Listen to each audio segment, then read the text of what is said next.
ಒಬ್ಬ ಚಿತ್ರಕಲಾವಿದ ಒಬ್ಬ ಹುಡುಗಿಯ ಲೈವ್ ಫೋಟೋವನ್ನು ಬಿಡಿಸುತ್ತಿದ್ದ. ಅದೇ ಸಮಯದಲ್ಲಿ ಪೆನ್ಸಿಲ್ ಹಾಳಾಯಿತು. ಅದೇ ಕಲರ್ ಪೆನ್ಸಿಲ್ಗಾಗಿ ಎಲ್ಲ ಕಡೆ ಹುಡುಕಿದ ನಂತರ ಕೆಳಗೆ ಇದ್ದ ಒಂದು ಹೊಸ ಪೆನ್ಸಿಲ್ ಶಾರ್ಪ್ ಮಾಡಿ ಕಲರ್ ಚೆಕ್ ಮಾಡಲೆಂದು ಒಂದು ಪೇಪರಲ್ಲಿ ಸುಮ್ಮನೆ ಒಂದು ಗೆರೆ ಎಳೆದನು. ಅದೇ ಕ್ಷಣವೇ ಅದು ವಸ್ತು ರೂಪದಲ್ಲಿ ಹೊರಗೆ ಬಂದಿತ್ತು. ಇದನ್ನು ನೋಡಿ ಶಾಕ್ ಆದ. ಅದೇ ಪೇಪರಲ್ಲಿ ಆ್ಯಪಲ್ ಚಿತ್ರ ಬಿಡಿಸಿದ. ಅದು ಕೂಡ ಅದೇ ತರಹ ಬಂದಿತ್ತು. ಆವಾಗ ಆತ ನಂಬಲಾಗದೆ ಆ್ಯಪಲನ್ನು ತಿಂದು ನೋಡಿದಾಗ ಅದು ನಿಜವಾದ ಆ್ಯಪಲ್ ಆಗಿತ್ತು. ಅದನ್ನು ಕಂಡು ಓಡಿ ಹೋಗಿ ಆತನ ಫ್ರೆಂಡ್ ಹತ್ತಿರ ಎಲ್ಲ ಹೇಳಿದ. ಆದರೆ ಅವನ ಫ್ರೆಂಡ್ ಅದನ್ನು ನಂಬಲಾಗದೆ ಈತನಿಗೆ ತಲೆ ಸರಿಯಿಲ್ಲ ಎಂದು ಹೇಳಿದ. ಅದಕ್ಕಾಗಿ ಫ್ರೆಂಡನ್ನು ನಂಬಿಸಲು ಒಂದು ಗೋಲ್ಡ್ ಬಾರನ್ನು ಒಂದು ಪೇಪರಲ್ಲಿ ಬಿಡಿಸಿದ.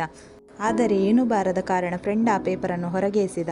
ಆಗ ಕೆಳಗಿಂದ ಯಾರೋ ಕೂಗಿದ ಹಾಗೆ ಕೇಳಿತು. ನೋಡಿದಾಗ ಗೋಲ್ಡ್ ಬಾರ್ ಹೌಸ್ ಓನರ್ ತಲೆಯ ಮೇಲೆ ಬಿದ್ದು ರಕ್ತ ಬರುತ್ತಿತ್ತು. ಇದನ್ನೆಲ್ಲ ನಿಜವೆಂದು ತಿಳಿದು ಬಂದು ಒಂದು ದೊಡ್ಡ ಚಿನ್ನದ ಗಟ್ಟಿ ಬರೆದ. ಅದು ಕೂಡ ಬಂದಿತ್ತು. ನಂತರ ಆತನ ಫ್ರೆಂಡ್ ಪೆನ್ಸಿಲ್ ತೆಗೆದು 20 ಕೋಟಿ ಎಂದು ಬರೆದಾಗ ನಂಬರ್ಸ್ ರೂಪದಲ್ಲಿ ಹೊರಗೆ ಬಂದಿತ್ತು.